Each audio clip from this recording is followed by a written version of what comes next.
La drague directe, hardcore, no bullshit. Bienvenue dans le Coach Drague Podcast. Je suis Consti de CoachDrague.com. Chers auditeurs, le podcast d'aujourd'hui sera plus interactif. Un de mes clients de Plus Jamais Seul m'a envoyé un email pour me demander de l'aide. Son nom est Jay. Jay a quelques soucis avec une fille en particulier. Il se demande ce qu'il doit faire. Est-ce qu'il doit s'effacer définitivement ou est-ce qu'il doit tenter le tout pour le tout?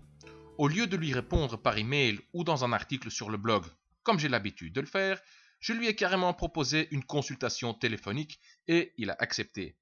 Avant de partager cette consultation avec toi, cher auditeur, ici, maintenant, dans ce podcast, je vais te demander une chose, c'est de me donner ton feedback sur 2 points. Premièrement, ton feedback sur la situation de Jay. Selon toi, quel faux pas a-t-il commis? Qu'est-ce qu'il aurait dû faire? Qu'est-ce qu'il n'aurait pas dû faire? Et que doit-il faire maintenant? Deuxièmement, j'aimerais avoir ton feedback sur moi, sur ma performance, sur le podcast, sur la qualité du son, sur la structure, sur mon style, mon accent, sur le contenu. Bref, la prochaine fois que j'enregistre une consultation ou une session de coaching, comment pourrais-je mieux faire?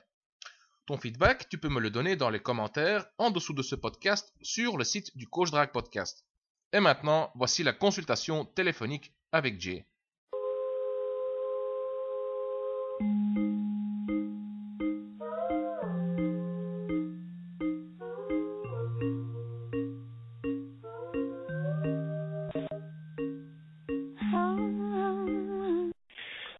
Bonjour Jay, ici Costi de Coach Drague. Oui, bonjour Costi, merci de m'appeler.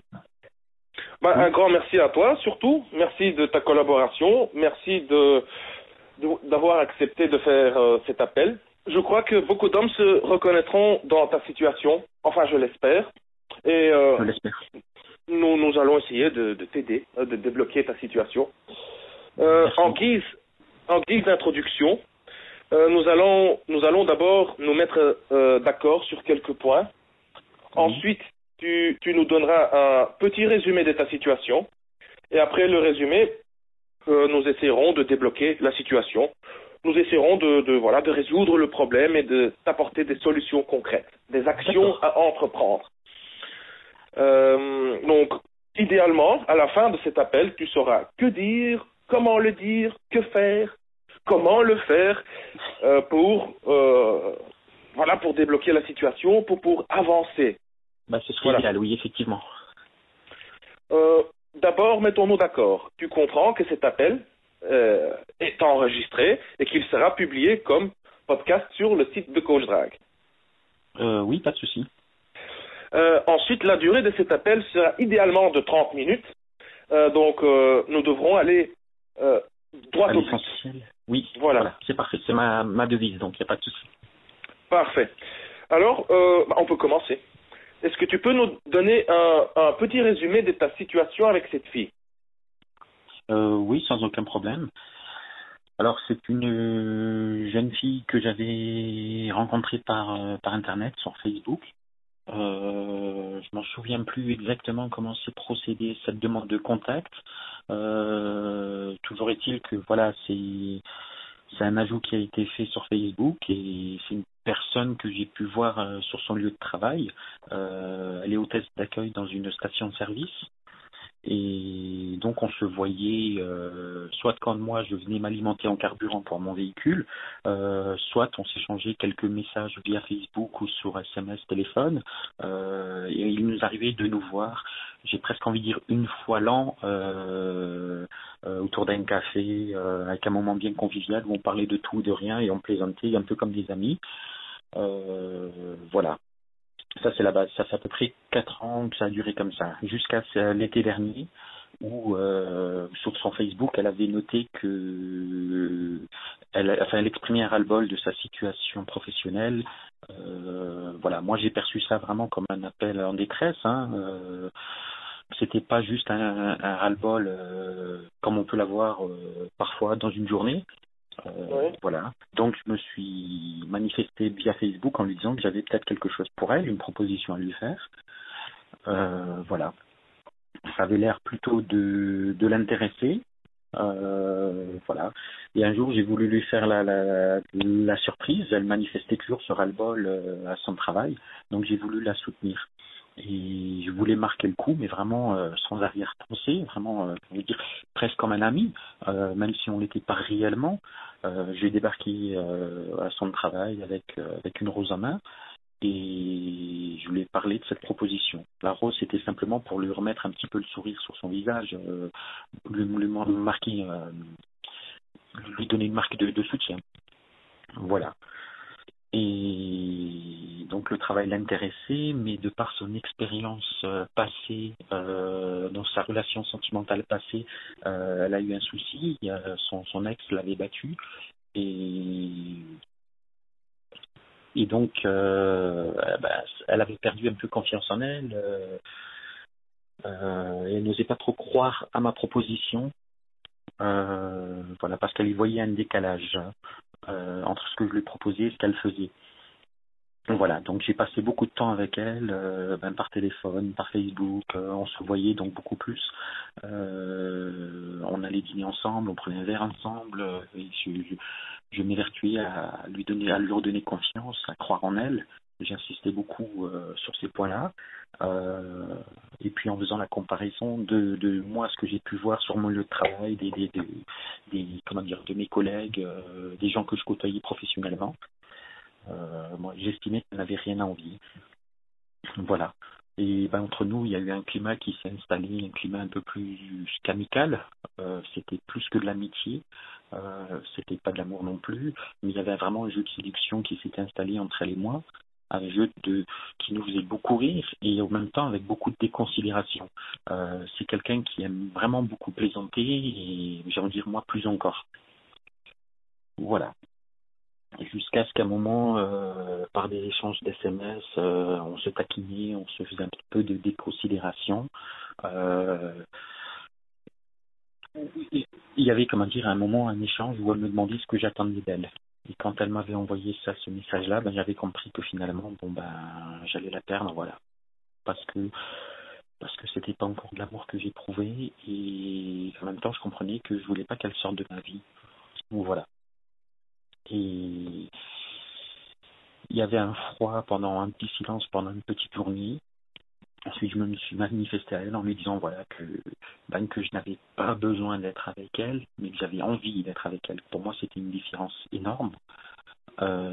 Et que je comprenais vraiment que le bien qu'elle m'apportait, mais aussi le bien que moi je pouvais lui apporter, qu'on était bien ensemble. D'ailleurs, quand on se rendait à un restaurant, le serveur nous disait que vraiment, qu'on avait l'air d'être un couple, ses amis ou les gens à son travail, tous les gens qu'on côtoyait pensaient, ou même des gens qu'on croisait comme ça dans la rue tout simplement sans les connaître, pensaient qu'on était un couple. Donc ça vraiment, notre relation dégageait quelque chose d'assez fort. Voilà. Donc je lui disais que j'avais pas envie de la perdre, que j'avais peut-être, qu'il serait peut-être stupide de ne pas songer à essayer, à tester, de voir où ce que ça pouvait nous mener. Parce que moi j'ai toujours pensé par exemple qu'entre l'amour et l'amitié, finalement à part des sentiments forts, le côté un peu plus bisou câlin ou autre qui s'y rajoutait, il y avait la frontière, elle était vraiment très réduite entre les deux, entre l'amitié et l'amour. Voilà. Elle m'a fait comprendre qu'elle ne voulait que de l'amitié, qu'elle était perdue à cause de sa relation passée. J'insiste beaucoup là-dessus parce que c'était vraiment ce qu'elle me faisait comprendre, que c'était vraiment sa relation passée qui la pesait. Voilà. Donc c'est vrai que moi quand j'analyse ça, c'est vrai qu'elle a besoin de réapprendre à aimer, à approcher quelqu'un et de laisser quelqu'un l'approcher, voire la toucher. Voilà, donc ça c'est quand même un traumatisme qui n'est pas forcément évident à surmonter. Je pense que de là vient le blocage. Et c'est peut-être moi qui alors ai mis trop de respect. Je respectais cette peur d'être approché, d'être touché par quelqu'un d'autre, donc j'étais peut-être moins tactile avec elle que j'aurais pu l'être avec quelqu'un d'autre ou comme je l'étais auparavant. Voilà. Alors forcément, je lui ai dit que moi, par exemple, l'amitié, j'y crois pas, je n'en veux pas d'ailleurs. voilà, que j'allais continuer ma démarche professionnelle, parce que ma démarche professionnelle, cette proposition professionnelle que je lui ai faite, ben, c'était pas un chantage pour la tirer dans mes filets. Elle était même au départ tout à fait saine et, comment dire, désintéressée. Et donc j'allais la poursuivre, mais qu'après ça, bon, ben, je m'en irais. Voilà. Voilà. Que dire de plus? Ben, on avait un moment forcément des considérations qui s'installaient, que j'accentuais plutôt que ce côté tactile. Voilà, je voulais pas la forcer, pas la contraindre, qu'elle se sente en fait quelque part violée entre guillemets par mon approche tactile. Voilà, c'est trop de respect que j'ai mis. Voilà, donc je savais aussi que j'étais installé directement dans la friend zone, ce qu'on appelle la friend zone. Oui. Parfois, je l'ai peut-être fait, peut-être même volontairement. Je veux dire par là que, en fait, je lui ai expliqué comment j'agissais normalement avec une fille que je voulais séduire autrefois, par exemple, et qu'avec elle, je procédais différemment. Parce que je ne voulais pas, entre guillemets, la manipuler, que je voulais vraiment lui donner le temps, l'espace dont elle avait besoin pour réapprendre à aimer, à approcher quelqu'un et comment dire,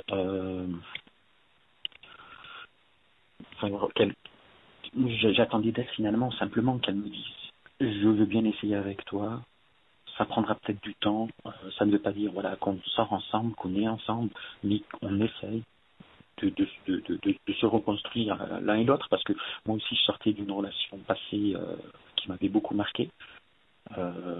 Voilà. Donc je lui faisais comprendre que moi aussi je n'étais pas totalement guéri, mais que j'avais peut-être besoin aussi de temps, et que mes expériences passées ont fait que j'étais plus à même de comprendre la distance qu'un couple a besoin, ou qu'il y a besoin entre deux personnes. Voilà. Donc voilà. Alors je vais juste citer une anecdote qui pour moi assez marquante. J'ai beaucoup aidé pour qu'elle reprenne confiance en elle, par rapport à cette proposition professionnelle. Euh, j'ai Cette proposition a été très facilitée. Un employeur l'a appelé en lui disant voilà, votre ami m'a dit que du bien de vous, donc quelque part je vous prends, hein, je vous engage. Donc c'était l'employeur marquait une énorme une énorme confiance en moi, hein.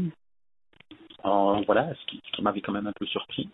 Et du coup, elle était, passer non plus un entretien, mais simplement une rencontre pour démarrer une collaboration prochaine. Voilà, ça l'a stressé.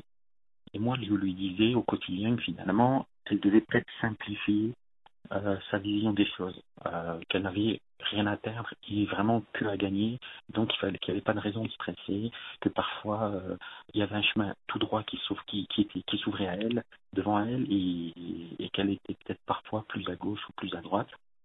Voilà. Et j'ai vu que dans sa réaction qu'elle était trop stressée, qu'elle se laissait trop emporter par les événements. À ce moment-là, je lui ai dit, et je commençais vraiment à le comprendre et à le croire même, mais c'était surtout une stratégie de considération. Je lui ai dit, écoute, c'est simple, à ce moment-là, j'ai compris que bien malgré mes intentions, je comprends qu'on n'aura pas à faire grand-chose ensemble. On pourrait très bien s'entendre, mais on passerait notre week-end chez Ikea, par exemple, à racheter toute la vaisselle qu'on pourrait casser, parce qu'on pourrait s'emporter parfois pour des bêtises. Et moi, c'est pas ma volonté. Pour moi, c'est vraiment pas de prise de tête, que la fête. Ma devise en quelque sorte. Voilà, ça l'a beaucoup touchée. Elle était dans une période où elle était très stressée, très fatiguée par ses contraintes horaires. Voilà, et donc elle m'a fait comprendre que je ne l'aidais pas à reprendre confiance, ce qui était forcément faux, puisque je suis le seul à essayer pas de la réinsérer professionnellement, mais à ne pas la laisser se complaire dans cette situation professionnelle qu'elle avait et qui ne la rendait pas heureuse, qui ne l'épanouissait pas. Voilà. Et ça a marqué 2 semaines plus ou moins de silence radio entre nous. Ça s'est terminé sur une période de formation qu'elle devait démarrer pour ce nouveau job. Et j'ai voulu marquer le coup, donc vraiment la soutenir, ne serait-ce que par un SMS. Et c'était tout était reparti entre nous, mais chaque fois qu'on se voit, il y a toujours un petit jeu de séduction, il y a un jeu de considération, et en même temps parfois de distance. Voilà où j'en suis. Voilà. Aujourd'hui, elle démarre sa nouvelle carrière professionnelle. Et donc pour moi, j'avais vraiment l'intention que mon job était fini vis-à-vis d'elle, par rapport à cette proposition que j'avais pu lui faire, qui a abouti heureusement pour elle. Et donc de reprendre mon chemin et de la laisser prendre le sien. Voilà. Oui. Voilà Okay. Le résumé plus ou moins complet. Et tu devrais la voir ce soir, si je ne me trompe pas, c'est ça? Vous avez encore un rendez-vous ce soir? C'était hier soir. C'était hier soir. Voilà. Et ça s'est passé comment? J'avais pour intention vraiment simplement de la soutenir, de la rassurer et de lui dire voilà, après au revoir.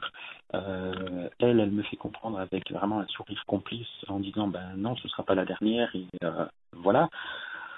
Je voulais vraiment avoir un petit discours, mais un petit discours, j'insiste vraiment là-dessus, un discours assez bref en lui disant voilà, j'ai plus rien à lui apprendre, elle sait tout ce qu'il y a à savoir de moi, de ce que je suis, ce que je peux être, de comment je peux être, et je voulais vraiment voir ce discours-là et de lui dire voilà, j'ai fini ce qu'il y avait à faire. Cette proposition professionnelle, elle était désintéressée et elle le restera jusqu'au bout parce qu'elle n'a pas rentré en compte dans ces sentiments qui ont pu naître en moi vis-à-vis d'elle. C'est deux choses distinctes, voilà. Elle le sait. Je pense ça lui a beaucoup marqué le fait que je ne fasse pas je n'en fasse pas un chantage affectif. Mais finalement, suite à notre discussion finalement d'hier, où tu me conseillais plutôt de rester peut-être ami avec elle, ce que moi je refusais à la base.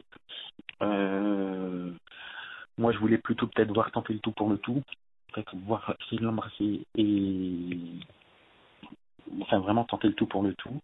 Mais finalement, j'ai bien compris, et je sais pas, là tu m'arrêtes peut-être, je vais peut-être trop loin par rapport à tes étapes, mais moi, vas-y.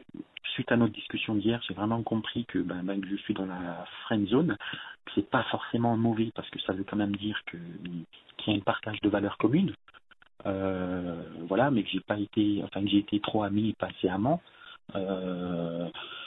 Voilà. Maintenant, j'ai mis trop de respect par rapport à son expérience malheureuse, parce que je suis conscient qu'elle a besoin de plus de temps pour y apprendre à être touchée ou à toucher quelqu'un, à se rapprocher de quelqu'un. J'ai compris moi aussi que ce trop de respect, ça n'enlève rien à mes intentions qui restent légitimes et saines. Mais que s'est-il passé hier concrètement? Pendant le rendez-vous, en fait, on s'est vu tout simplement. J'ai un peu sexualisé la conversation en lui faisant un petit jeu de séduction, quelques pics, voilà, quelques petites remarques, voilà. Mais j'en suis resté là et je lui ai dit que voilà, je lui ai fait comprendre que finalement j'allais peut-être prendre des distances, mais sans le marquer peut-être franchement, comme j'avais l'intention à la base de le faire. Voilà.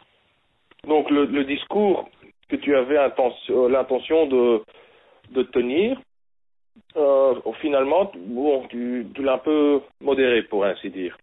Je l'ai énormément modéré suite à notre conversation téléphonique d'hier.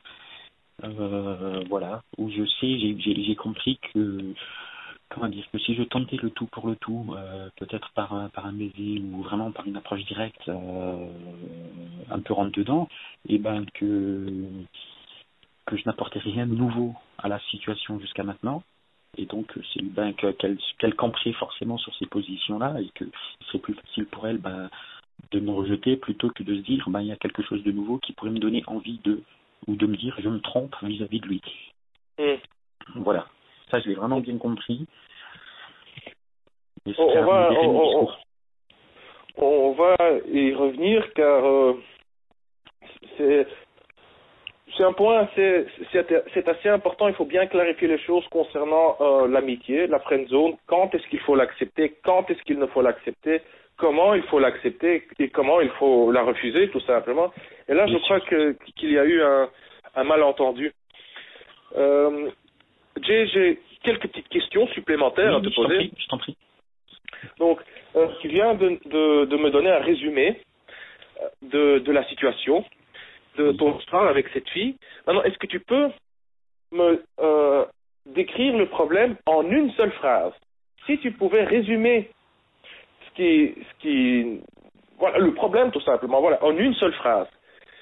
Le problème dans cette relation-là, des sentiments sont apparus et qui sont bloqués, enfin qui me bloquent dans comment dire, je vais reprendre, pardon. En fait, moi ce qui me bloque, c'est vraiment ce blocage qu'elle a vis-à-vis de son expérience passée. Une expérience que j'ai peut-être pas forcément eu à faire jusqu'à présent, ou pas de façon aussi intense, et qui me bloque moi, ou qui me met des barrières à moi-même finalement. Par barrière, j'entends trop de respect. Donc, trop de respect. Autrement dit, pardon, excuse-moi. Autrement dit, en fait, je vais être moins tactile avec elle. Je suis quelqu'un de très tactile habituellement. Avec elle, je l'ai été pas ou presque pas, parce que justement, j'ai pas envie que le fait de l'embrasser ou de la toucher pour elle, ce soit perçu comme un viol, ou que ça lui rappelle son expérience passée. Son expérience malheureuse passée. Voilà, j'ai mis trop de respect. Donc ça, c'est mon erreur, c'est mon blocage. C'est devenu mon blocage. Voilà, trop de respect suite à ton interprétation de comment elle a vécu les expériences avec son ex. C'est ça. En fait, on a tous entendu parler, par exemple, d'une femme qui a été violée. Forcément, elle va pas refaire l'amour de sitôt. Là, c'est la même chose, sauf que c'est une femme qui a été battue. Voilà. Oui. Et du coup, ça m'a freiné dans l'aspect tactile. Voilà. Oui. Et on va essayer encore de raccourcir encore plus. Donc le problème en un mot ou en deux mots, de ton point de vue, le problème. Pas assez tactile ou comme tu le disais hier, pas assez amant finalement. Dans ma démarche vis-à-vis d'elle, c'est ça le problème. Ok. Enfin, moi je le vois comme ça. Maintenant, je peux me tromper, mais je le ressens comme ça. Je sens qu'il manquait ce côté tactile, un lien finalement, une passerelle entre elle et moi. Oui. Parce que on plaisantait ensemble, on sortait ensemble, les gens nous voyaient comme quelqu'un, comme un couple. Donc il y avait quand même une certaine proximité et même un bien-être entre nous. Mais il manquait, je pense vraiment, le fait de se donner la main, peut-être d'être tactile, oui, passer à moi finalement. Et je lui disais en fait, un jour je l'avais invité à un restaurant. Il y a une partie en fait sous l'oreille, le coin de la mâchoire que j'aime beaucoup en elle.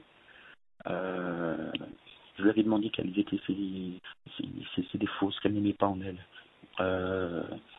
Et moi je lui avais dit que j'aimais beaucoup cette partie-là en elle. J'ai approché mes doigts vraiment d'à côté de sa joue et je lui ai dit clairement que normalement j'effleurais au moins cette partie-là pour créer une petite réaction, peut-être voir un petit frisson en elle, pour voir si déjà elle se laisse toucher, mais qu'avec elle, je ne le ferai pas parce que je ne veux pas la brusquer.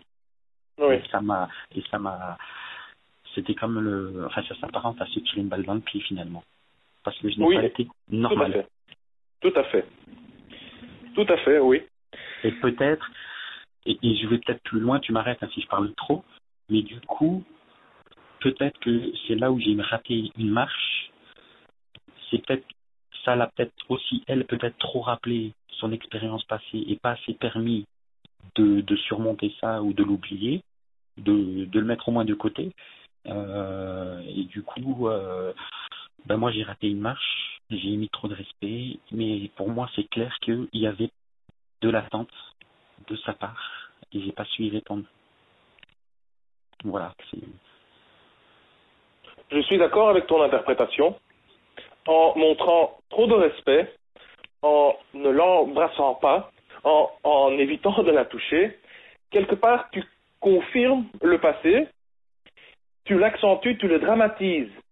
C'est ça. Oui, c'est ça. Et au final, en essayant justement d'éviter la confrontation, je parle de sa confrontation à elle avec son passé, en essayant de l'éviter, cette confrontation, dans son esprit. Je le fais revivre, oui. Voilà, exactement. Car en l'embrassant, en la touchant, et ça de manière convaincue, mais légère en même temps. C'est normal que les gens se touchent, qu'ils s'embrassent, surtout s'ils sont attirés. Bien sûr. Là, ça lui aurait permis de surmonter. Je ne sais même pas à quel point elle a besoin de surmonter ça. Et ce n'est pas à moi ou à toi de jouer son thérapeute. Hein. Bien sûr, mais disons qu'elle se justifie en disant qu'elle est bien seule. C'est le discours qu'elle tient, on va dire, avec tout le monde, même avec ses amis IES. Voilà. Et moi, je pense que ses amis lui permettent justement de se complaire là-dedans, certes, de ne pas dramatiser la chose, de ne pas lui faire revivre ou de lui garder à l'esprit ce qu'elle a pu vivre. Mais par contre, ça ne l'aide pas à surmonter ce drame. Pour moi, c'est la démarche inverse, en fait. Ça ne l'aide pas parce que ça la maintient dans une zone de confort, mais qui lui permet de masquer ce vide affectif. Et ça, pour moi, c'est forcément une étape, éphémère, qui a un certain temps, mais sur la durée, c'est pas possible. On ne peut pas dire à quelqu'un non, t'es bien seul. Non, un jour ou l'autre, on a tous besoin d'être avec quelqu'un. Voilà. D'accord. Cette partie-là, le traumatisme, on va y revenir. Hein. J'ai encore quelques questions à te poser. Oui. En deux phrases, ou en une phrase même, quel est ton scénario idéal avec cette fille? Idéalement, comment te vois-tu avec elle? Je le résumerai tout simplement en disant que tous les gens qui nous côtoyaient, même un simple serveur dans un restaurant, pensaient qu'on était un couple. Voilà. On a partagé des moments simples. Je lui ai demandé des conseils pour mon style vestimentaire. Elle m'accordait du temps pour faire des boutiques ensemble. Donc il y avait vraiment un échange. Et le fait que même un simple serveur nous voit comme un couple, voilà, pour moi, ça voulait vraiment dire quelque part qu'on en était un. Et dans cet échange de valeurs, de représentation, on a vraiment un partage commun, un socle commun qui fera qu'on pourrait être très bien ensemble. Voilà. Donc ton scénario idéal serait le couple. Le couple. Avec elle. Oui, bien sûr, avec elle. Clairement, oui. Oui, bon, pardon. On n'a pas de souci. Oui. Et donc tu viens, avant cette question, tu viens de décrire la situation actuelle, la situation réelle avec cette fille. Oui. Encore une fois, je vais te poser une question qui, à mon avis, devrait nous aider à aller droit au but, à identifier l'élément clé ou les quelques éléments clés, car tu as fait beaucoup de choses correctement, entre guillemets, et tu as commis certaines erreurs entre guillemets. Bien sûr. Voilà. Donc, selon toi, quelles actions, quels comportements de ta part, je parle uniquement de tes comportements à toi et non pas de ses réactions à elle, oui. Car tu as moins d'influence, ou moins de contrôle et moins d'influence sur son comportement à elle, ses émotions, ses pensées. Bien sûr. Donc, quelles actions, quels comportements de ta part ont contribué à cette différence entre l'état actuel et le scénario idéal? quel comment dire, Qu'as-tu fait pour en arriver là? Voilà, c'est ça la question. par là, quand tu dis par là, c'est à ne pas réussir finalement. Tu peux l'interpréter comme ça, mais ça sonne trop, c'est trop négatif. Tu n'as pas réussi, tu as foiré. Bah non, oui et non. Moi, je le vois comme ça parce que j'en suis pas à l'objectif espéré, donc c'est forcément. Tu peux le voir comme ça, oui, mais après, vous êtes à deux aussi. Hein. Elle a aussi une part de responsabilité et toi aussi, donc c'est pas vraiment. Forcément. Non, mais ça, forcément, j'en suis convaincu. Ça, c'est. On est deux, donc on est deux dans la même barque et on est deux à être fautifs. Ça, c'est clair. Mais moi, je vois deux problèmes. Trop de respect et du coup, manque de tactile finalement. Je le vois comme ça. Trop de respect, on va traduire ça dans des comportements concrets. Donc quand tu dis pas assez tactile, tu viens de nous donner tantôt quelques exemples. J'aurais pu la toucher, mais je ne l'ai pas fait par respect, car je ne voulais pas. Ça c'est clairement, avec du recul, c'est clairement le moment clé. On avait, comment dire, je t'ai raconté tout à l'heure quand la petite prise de bec qui avait nécessité un petit silence radieux. À ce moment-là, j'avais compris que vraiment, mais j'étais persuadé au fond de moi que c'était le moment qu'il me fallait pour l'embrasser. Il aurait fallu que je pose mes mains sur ses bras, juste en dessous des épaules, comme pour lui dire réveille-toi, cesse de stresser, tu sais ce que je suis, ce que j'ai fait pour toi. S'il y a bien quelqu'un qui ne t'a pas, enfin qui veille à ce que tu reprennes confiance, c'est bien moi, et de lui dire bon ben voilà que. Enfin, et de l'embrasser, j'ai envie de dire. Après, avec plus ou moins de phrases, plus ou moins de mots, mais je pense que plus le discours est bref et plus il est droit au but, mais vraiment de l'embrasser. Là, c'était un autre moment que j'ai raté, le dernier, certainement. Enfin, je le vois comme ça. Et le premier, c'était la fois où j'ai refusé de la toucher et je lui ai expliqué pourquoi. Voilà. Ce qui veut dire que de cette invitation au restaurant à la prise de bec, il y avait vraiment des choses qui ont pas des éléments, enfin des choses, des journées qui se sont passées, mais qui n'ont pas avancé et qu'on en est au même stade.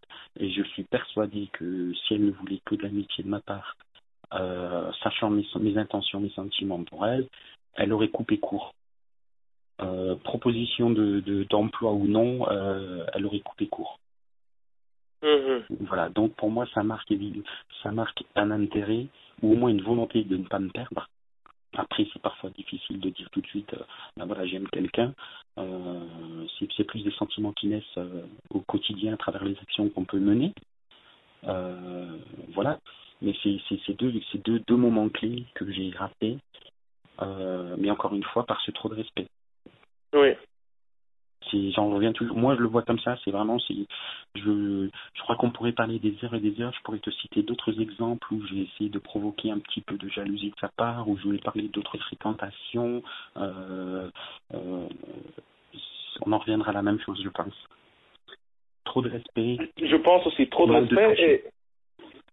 Oui, trop de respect qui se traduit dans un manque de contact physique. Trop de respect, ce qui signifie aussi trop de peur, trop de prudence, peur de la perdre, peur de la brusquer, ce qui se traduit dans un comportement prudent,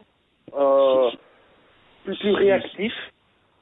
C'est une peur, c'est pas une peur de. Enfin, j'ai pas, moi, je l'estime pas comme étant une peur de ma part. J'ai peur de la faire revivre ça. Et comme tu disais, plus ça lui rappelle justement ce traumatisme, ça ne l'aide pas quelque part. Alors que moi je suis généralement quelqu'un qui pense que il faut mettre des mots MOTS sur les mots MAUX. C'est la meilleure façon de surmonter. Et quand on n'en parle pas justement, généralement, c'est qu'on le garde pour soi et qu'on n'arrive pas à faire le deuil. Voilà. Donc c'est pour ça que je parle assez librement des choses. Mais c'est vrai que je lui ai dit, je lui ai mis trop de respect. Quelque part, ça ne l'aide pas à surmonter. En fait, comment dire, ça cultive un climat lourd, un peu pesant, et ça lui met aussi une pression en lui disant finalement, oublie ton passé, alors que je lui en parle sans cesse. et en même temps, engage-toi avec moi, alors qu'elle a peut-être aussi peur maintenant de se planter. Encore une fois, on va y revenir. J'ai quelques commentaires, quelques notes là-dessus. Oui. Je vais te poser une question un peu qui pourrait te surprendre. C'est ces comportements suite à ton surplus de respect, c'est-à-dire ne pas être tactile, ne pas l'embrasser, qui sont en quelque sorte aussi des comportements. C'est se retenir. Bien sûr, bien sûr. Qu'est-ce qu'ils t'ont apporté, ces comportements? Une frustration forcément, et un blocage. Ce blocage est devenu le mien finalement. Oui. Parce que normalement, comment dire, je vais le dire grossièrement, hein, pardon. Mais Moi j'aime bien, vas-y. Mais mettre une main aux fesses à quelqu'un sans qu'il y ait, enfin quand les personnes ne sont pas ensemble, c'est perçu comme un attouchement, un viol, j'allais dire, c'est pas un viol, comment on appelle ça, juste avant le viol, c'est de l'harcèlement, une agression sexuelle, voilà. Ouais. Mais par contre, si je l'avais moi, stop. Oui. C'est ce que tu penses, c'est ton interprétation. C'est mon interprétation, voilà. On peut retourner la situation et dire que c'est déjà un premier signe, un premier geste qui mène vers l'accouplement. Oui, c'est un des éléments tactiles finalement. Ça peut être perçu comme ça. Mais moi, je disais simplement que quand tu mets la main aux fesses à une étrangère, à une passante que tu ne connais ni d'Adam ni d'Ève, c'est comme une agression sexuelle. C'est dans ce sens-là que j'en parlais. Oui, d'accord. Excuse-moi. Et moi, non, je t'en prie, c'est moi qui étais peut-être pas suffisamment clair. Mais donc moi, et le fait de l'embrasser elle, normalement, c'est une démarche saine. Une fille ne reproche jamais à un mec qu'il essaye de l'embrasser, soit elle le repousse, soit elle accepte. Voilà, c'est tout. Contrairement à une main aux fesses, par exemple. Et moi, j'ai donné quelque part la même portée à ces deux gestes, qui sont mais totalement opposés à la base. Et comme tu dis, l'un pourrait être un élément tactile. Oui. Voilà. Si toi tu étais coach en séduction, quel conseil donnerais-tu à Jay? Je dirais clairement ose. Je dirais clairement ose. Maintenant, oui, c'est et Jay te répond oui, mais je veux bien, mais je ne peux pas oser. Cette fille, elle a vécu une relation difficile. Son ex la battait. Je ne veux pas la brusquer. Je veux lui donner le temps, l'espace nécessaire pour se reconstruire, pour retrouver confiance en elle. Je lui dirais clairement, forcément avec plus de tact et de diplomatie, hein, mais là j'y vais droit au but. Mais je lui dirais clairement que c'est une connerie, une pure bêtise, parce que un jour ou l'autre, elle devra se tourner vers quelqu'un et elle se tournera vers quelqu'un et elle réapprendra tous ces gestes qui lui reviendront. Voilà. Donc se donner la main, ça ne veut pas dire on est en couple, ça ne veut pas dire c'est un engagement et on va se marier et avoir une ribambelle d'enfants. Donc il y a des gestes que j'aurais pu faire. Donc si j'étais coach en séduction, je dirais à Julie, fais ces gestes-là déjà et tu verras. Après c'est que c'est du tac au tac. Tu grattes, tu connais le résultat. Voilà. Ça me plaît beaucoup. Ça me plaît énormément. Je suis Marseillais d'adoption. Et à Marseille, c'est la devise droit au but. Oui, ok.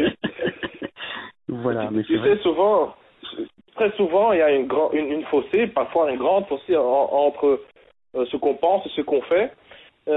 Souvent, on sait ce qu'on doit faire, mais on ne le fait pas. Parfois, tu te lèves le matin, ton planning est fait. Tu sais que tu n'as qu'à exécuter les tâches et malgré tout, tu te retrouves à procrastiner sur Facebook, sur ton smartphone, etc. Et surtout si, dans le contexte de la séduction, il y a aussi l'élément de la peur, la peur du regard de l'autre, la peur du râteau, etc. Donc, non, mais pour parler clairement, quand elle m'avait envoyé par message la demande suivante en me disant quelles sont tes attentes vis-à-vis de moi, Quand j'avais compris donc que je la perdais ou que je risquais de la perdre, parce qu'il fallait à ce moment-là, pour moi, il était clair qu'il fallait que je lui dise où j'en suis. Lui dire, Mais d'où vient cette interprétation? Pourquoi est-ce que tu penses qu'à ce moment-là, tu risquais de la perdre? Elle te demande où? Parce que pour moi, c'était soit je lui disais, pour moi, on n'est que amis, ou alors je suis là juste pour la proposition professionnelle et après, basta, on aura la même relation qu'on avait jusqu'avant, alors que on avait plus, mais que moi, l'amitié entre un homme et une femme, j'en veux pas, j'en ai jamais voulu, et j'y ai jamais cru.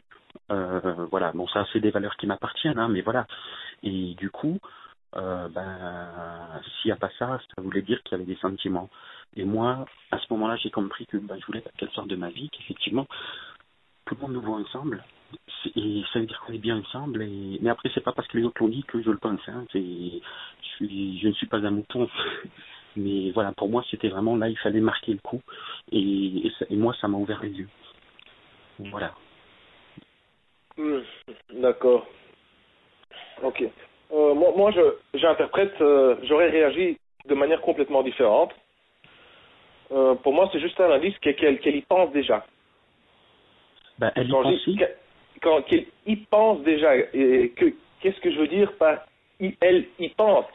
Elle pense, elle commence à avoir des pensées plus intimes. Elle commence à douter qu'il y a quelque chose entre nous. Tu veux dire qu'à ce moment-là, elle-même, elle était déjà, elle ouvrait les yeux finalement. Pas nécessairement, mais tout simplement le fait qu'elle se pose la question, voilà, ça en dit assez. Elle se pose la question, voilà, où est-ce qu'on en est? Est-ce que tu ressens quelque chose pour moi? Enfin, je sais pas comment elle a posé la question littéralement, mais en tout cas, elle l'a posée. Moi, j'aurais répondu, écoute, qu'est-ce qu'il y a? Il y a ce qu'il y a, quoi. Enfin. Moi, je lui ai dit, je comprends effectivement, parfois on ne sait pas où on en est, donc on avance tout simplement. Moi, ça m'a ouvert les yeux, donc je lui ai dit. Et comme je te l'ai dit tout à l'heure, je lui avais dit simplement, voilà, je ne l'aime pas encore, je peux pas parler d'amour parce que c'est trop tôt, parce qu'on apprend finalement seulement à se connaître, mais qu'on est très bien ensemble, que ça me donne envie d'essayer finalement. Voilà, et que j'avais pas besoin d'elle, mais envie d'être avec elle, que c'était toute une différence. Voilà, elle m'avait répondu que jamais on lui avait fait une aussi belle déclaration. Ah, c'est ce qu'elle a dit. Voilà, oui. Ah, ça me surprend. Écoute, Jay, on est. Oui, on a déjà dépassé le temps. Oui, carrément. Bon, moi, je l'ai interprété, je l'ai ressenti différemment. Donc, on va continuer, hein, car oui, on a dépassé le temps. J'ai une dernière question pour toi, et après, je vais te donner quelques commentaires, quelques points, comment moi je vois les choses. La dernière question est la suivante. Donc, si tu devais retenir une seule chose, une règle, un principe et un seul de cette histoire, quelle serait cette règle, quel serait ce principe? Je dirais trop de respect tue le respect et qu'il faut oser. Ok, parfait. Vraiment, et pour moi c'est évident. C'est évident. Après je te laisse réagir. Ou continuer. D'accord. Pas de souci. Je suis quelqu'un qui parle beaucoup. Oui, j'ai aussi cette tendance, moi parfois, une fois que je commence, il m'arrive après de me dire, mais oh là là, qu'est-ce que t'as gonflé la tête des gens? Je dis pas que tu me gonfles la tête, mais moi souvent, surtout vis-à-vis tu penses ça forcément. Oui, forcément. De mon frère, hein. Oh là là, vis-à-vis de mon frère, parfois je me dis, oh, le pauvre, il m'a appelé juste pour faire un rendez-vous et je lui ai parlé pendant 1 heure, 1 heure et demie pour oh là là. Oui, c'est ça. Donc moi, aussi pour les auditeurs, j'ai promis une demi-heure. Si ça dure plus longtemps, c'est pas grave, ils verront en bas dans le media player que bon, ça dure plus longtemps. Bref, ceci étant dit, continuons. Je vais te donner mes observations, mes conseils, mes commentaires, et j'espère que tu t'ouvriras à ce que je vais te dire. J'espère aussi que tu me pardonneras mon éventuelle maladresse Non, je t'en prie, il n'y a aucun souci. J'ai un seuil de susceptibilité très prégnant. Hein. Ok, parfait. Voilà. Car ce que je vais te dire pourrait ne pas te plaire. Donc, Oui, c'est tout.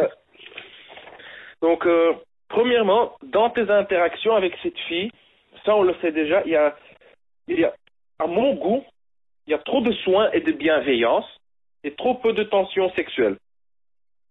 Oui, forcément. Je vais te donner un exemple concret. Tu nous en as donné déjà. Tu lui as trouvé un job. Tu as passé beaucoup de temps avec elle pour l'aider à retrouver confiance en elle. Tu aurais voulu l'embrasser, mais tu ne l'as pas fait pour ne pas la contraindre. Tu as très bien compris, c'est gentil, tout ça, mais ça tue l'attirance. Tu te positionnes comme ami. Et hier, je te l'ai dit aussi, tu te positionnes voire comme père, et non pas comme un amant. Et les soins, sans le côté, sans la tension sexuelle, ça te catapulte immédiatement dans la friend zone, tout de suite. Il y a beaucoup d'hommes qui commettent cette erreur. Chez toi, à la base, c'était, je ne suis pas certain, mais tu dis qu'à la base, c'est juste pour l'aider, sans plus, il n'y a pas d'arrière-pensée. Mais il faut savoir qu'il y a beaucoup d'hommes qui croient, qui intentionnellement choisissent la voie des soins, de l'amitié, de rendre service, en espérant que la fille tombe amoureuse. Oui, bien sûr. Mais là, vraiment, je pense que c'était vraiment désintéressé. Oui. Et voilà. Pour moi, c'était vraiment désintéressé parce que c'est vraiment quelqu'un que je voyais une fois l'an, depuis 4 ans. C'était à peu près ça. Voilà. Donc, à ce rythme-là, je pouvais pas espérer grand-chose, ou alors je me serais manifesté différemment. Oui. Voilà. Bon. Donc, trop de soins et de bienveillance, trop peu de tension sexuelle. Le point suivant, et là, ça va peut-être être délicat. C'est un point sensible. L'amour rend aveugle. C'est une expression, oui. Et ce n'est pas un hasard que c'est une expression. C'est un phénomène récurrent. Et quand il s'agit de cette fille, et quand je parle de cette fille, je parle de cette fille comme concept. Donc ça vaut pour beaucoup d'hommes. Donc quand il s'agit de cette fille comme concept, je constate souvent que les mecs ont un esprit troublé. Ils ont des pensées déformées, ils ont des déviations de jugement. Et ces pensées, donc les mecs, ils ont des pensées vis-à-vis de la situation, vis-à-vis de la fille, vis-à-vis d'eux-mêmes, et ils pensent que ces pensées sont correctes, mais en fait, elles ne sont pas. Encore une fois, ce sont des pensées déformées. Déformées, oui, bien sûr, je comprends. Et ces jugements fautifs, ça peut être des jugements fautifs du monde extérieur. Par exemple, elle dit ceci, ce qui veut dire cela. Ou ça peut être aussi des jugements fautifs du monde intérieur, de leur propre comportement, de leurs propres émotions. Je ressens ceci, je pense ceci, donc ça veut dire cela. Et maintenant, je vais te donner quelques exemples très concrets. Tu dis, voilà, je suis allé en tout bien, tout honneur, sur son lieu de travail, une rose à la main, pour lui apporter un peu de soutien, rien de plus, et lui proposer un job. Laisse-moi te poser une question, Jay. Si elle était petite, 1m50. Si elle était moche, avec des boutons, si elle était grosse, donc 1m50 pour, disons, 90 kilos, et elle était vieille, est-ce que tu aurais fait la même chose? Sincèrement, je pense que oui. Parce que j'ai un côté un peu, j'allais dire, nice guy ou gentleman. Enfin, moi, je le vois comme ça. C'est dans mon éducation. Voilà. À quel point est-ce que tu réponds oui à cette question pour justement renforcer, pour justifier ton comportement Moi, en tout cas, j'en suis pas si sûr. Est-ce que tu ferais ça vis-à-vis d'un homme? Est-ce que tu ferais ça vis-à-vis d'un homme? Alors, pas la rose, ça c'est certain. Ça c'est certain. Oui, voilà, parce que ça pourrait être tendancieux. On est ouvert d'esprit, c'est pas grave. Non, mais voilà, ça pourrait être trouble, donc ça je ne le ferai pas, ça c'est évident. Là, je suis catégorique, mais cette réponse catégorique, je la mettrai vraiment dans le même vis-à-vis d'elle. Pour moi, je suis catégorique, c'était désintéressé. parce que elle a... Déjà, c'est une communication très, très ambiguë. Tu viens avec une rose et c'est très désintéressé. Tu lui proposes un job. Alors, j'étais autrefois avec une ex avec qui j'ai passé de nombreuses années. On a vécu pendant longtemps de nombreuses années ensemble. Quand sur le lieu de travail, par SMS, j'apprenais qu'elle n'était pas bien, je faisais quelques kilomètres pour elle, je lui apportais une rose. Et c'est vrai que et en plus, c'est une ex, pendant longtemps, pas cette fille-là, mais avant, j'étais à une autre histoire. C'était une autre histoire où voilà, j'avais apporté une rose. J'avais tendance pour apporter une rose. Et à des moments comme ça un peu marquants, j'avais pour cette habitude-là, pardon. Par contre, depuis donc cette rupture avec cette personne-là, une autre personne donc, j'avais plus ces attentions avec une personne. Et c'est vrai que je m'explique pas pourquoi avec elle j'ai voulu. Peut-être inconsciemment, intérieurement, il y avait quelque chose déjà. Mais dont je n'avais pas conscience. Ça, j'insiste beaucoup là-dessus. Et donc, du coup, pour moi, c'était à ce moment-là, dans mon esprit, dans ma vision des choses, c'était désintéressé. Voilà, donc. Mais j'ai envie de te répondre autrement. J'ai envie de te poser une question. Si ce n'était pas désintéressé, qu'est-ce que ça aurait changé qu'est-ce que ça aurait pu changer? Est-ce qu'à ce moment-là, elle me voyait déjà pas, elle voyait un côté chantage finalement? Je te propose un job, mais avec une rose. Ça, je ne sais pas, mais. Mais ça aurait pu donner ce cadre-là? Laisser penser cela? Peut-être, mais pas nécessairement. On peut remplacer le mot chantage par quelque chose, par un autre mot, par un autre jugement. Elle aurait pu l'interpréter comme de l'intérêt. Voilà. D'accord. Nécessairement par du chantage. Oui, non, mais attends, de l'intérêt. Non, mais si pour elle c'est marquer de l'intérêt, pour moi, moi je le vois alors comme un chantage. Je te propose un job et je t'offre une rose avec. ça fait limite viens dans mon lit. Mais à la condition. Pas nécessaire. Ça dépend encore une fois de comment. Vulgairement, mais. Oui, ça. Écoute, c'est juste une interprétation. Tu peux l'interpréter de manière différente. Voilà. Écoute, je te trouve attirante. Je t'apporte une rose. En même temps, je vois que tu as des problèmes avec ton travail.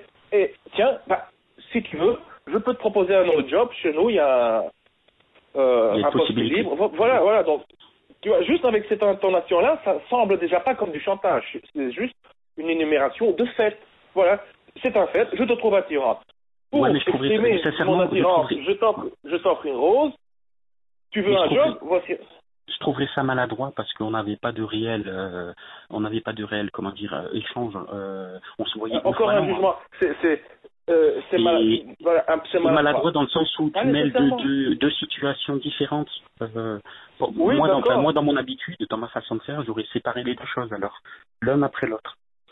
Mais au final, tu es allé avec une rose, tu lui as proposé un job, et à la fin, voilà, tu as eu des sentiments pour elle. Donc,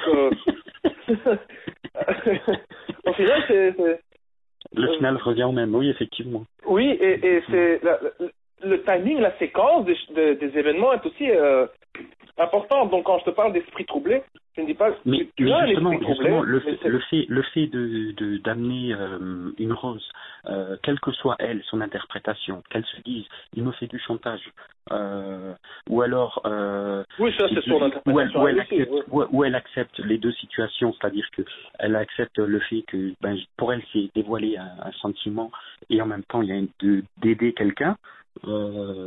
Voire il y a encore d'autres interprétations possibles alors parce que ça peut effectivement elle pouvait simplement croire en la sincérité de mon désintérêt et de vouloir la soutenir, remettre un petit peu sourire et égayer son quotidien parce que moi c'était vraiment mon but, je lui ai dit comme ça.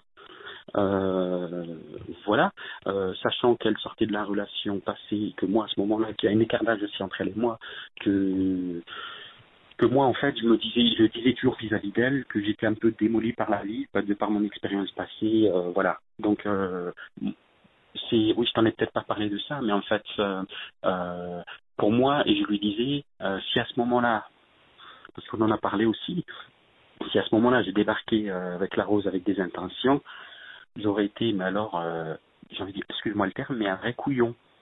Je lui dis que je suis démoli par la vie, mais je lui apporte une rose. Il n'y a pas meilleur moyen que de se flinguer, là.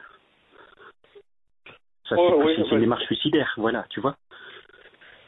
Bah, écoute, encore une fois, il y a plein de moyens de se flinguer, hein, oui, non, mais là, c'est vraiment un suicide pur et simple. Hein. Enfin, moi, je le vois comme ça. Moi, je ne sais pas si c'est une mauvaise chose, ça aurait été un suicide, mais plus rapide que oui.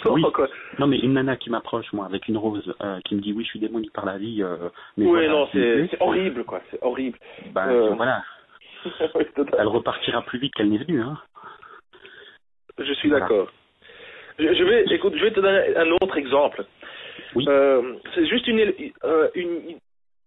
j'ai trouvé quelques exemples dans ton message et pour moi c'est crucial car une de mes valeurs est bien entendu pour tout le monde, hein, c'est la sincérité. Mais moi j'essaie d'aller très loin dans cette sincérité, d'être sincère aussi dans mes sentiments vis-à-vis des autres.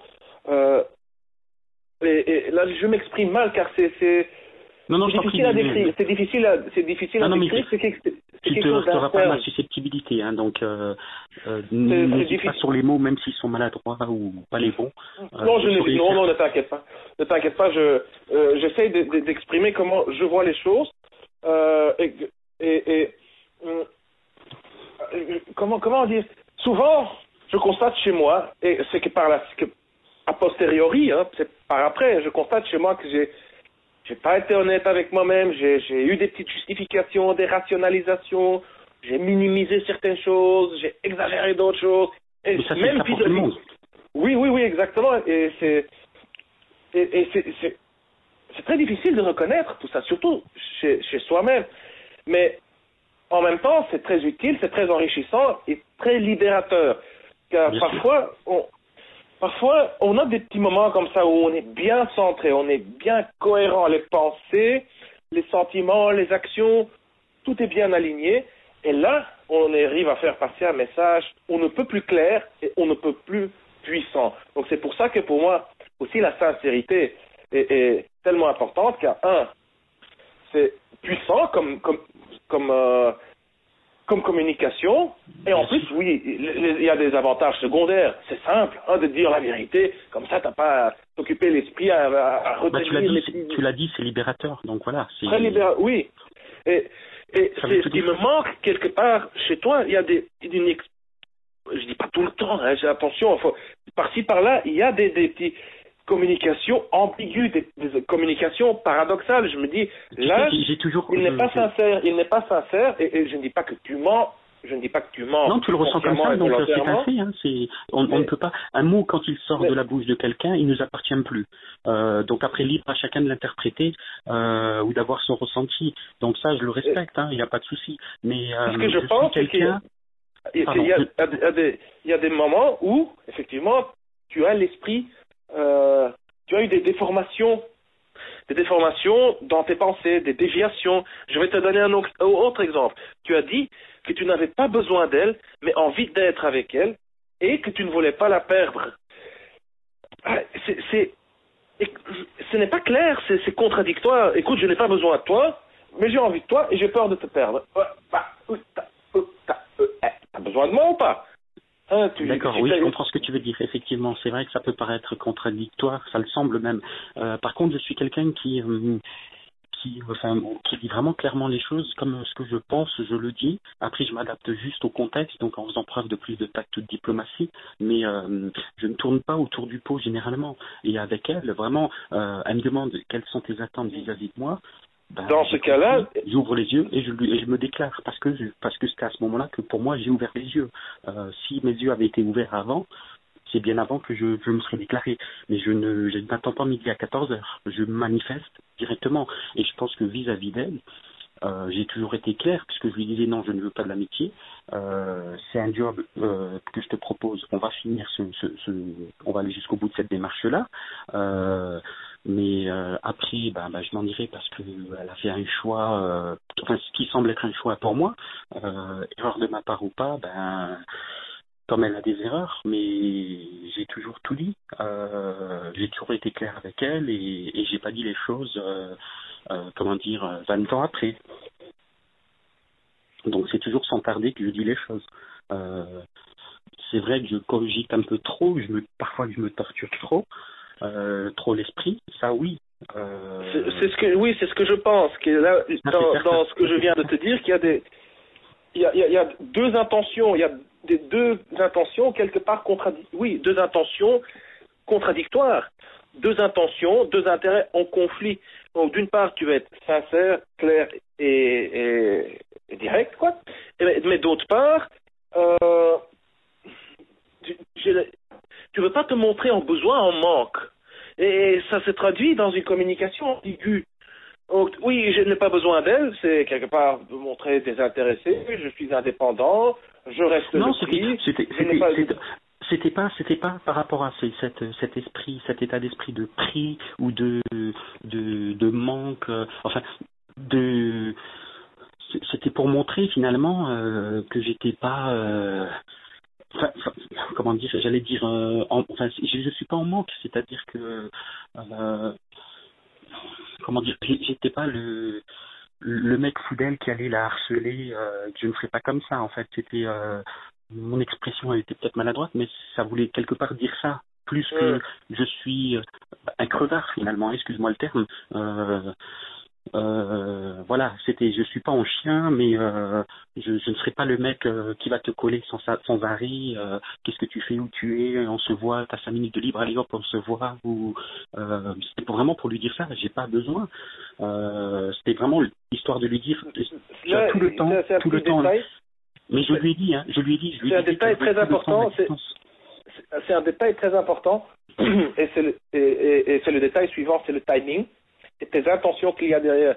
Donc, si tu dis, voilà, je vais résumer ça en une phrase, je suis pas en manque, ce qui implique que je vais pas te courir après, je vais pas t'étouffer, etc. Si tu lui dis ça à l'avance, il se peut que tu dis ça surtout pour toi, pour préserver une certaine image. Oui, je comprends ce que tu veux dire, effectivement. Oui. Donc, concrètement, le message à ce moment-là, mais bon là, c'est des détails, hein, c'est des détails. Au final, c'est peut-être pas si important que ça. Mais en fait, dans l'ensemble des choses, donc à la base, tu lui dis, écoute, j'ai envie de toi, et en fait, j'ai peur de te perdre. Et là, si tu vois qu'elle a une réaction genre, oh non, ce mec il va m'étouffer, il vient de me faire une déclaration d'amour, ça me dégoûte. Là, tu peux rajouter, écoute, je vais pas t'étouffer, et dans ce cas-là, tu le dis juste pour neutraliser ses objections, et non pas pour... Mais je lui dis, parce que, en fait, quand elle dit qu'elle a besoin d'être seule, qu'elle est bien seule en ce moment, qu'elle peut, comment dire, s'adonner à d'autres loisirs, à penser à se recentrer, se refocaliser sur elle-même, sur ses passions, ses besoins, ses envies, moi c'était dans ce sens-là que je lui disais. Et je lui disais, finalement, moi je te laisse tout le temps, tout l'espace, la distance même dont tu as besoin, parce que je sais que parfois il faut pas être l'un sur l'autre constamment, que l'autre a besoin d'exister aussi en étant seul, même s'il est en couple avec quelqu'un. On a des temps seuls et des temps à deux. Voilà, de lui dire tu as tout l'espace, tout le temps, parce que je suis pas un mec en manque, quoi. Hein, je serai pas le pot de colle. Mais par contre, oui, j'ai compris que j'avais pas envie de te perdre et que je te perdais par cette question qu'elle me posait en me disant qu'est-ce que tu attends de moi. Voilà, mais ça je lui ai dit et redit. C'est pour ça que je pense avoir été assez clair. Encore une fois, non, fais-moi confiance. Oui, je te fais confiance, bien sûr. Si moi, qui n'est pas impliqué dans votre situation, si moi déjà je doute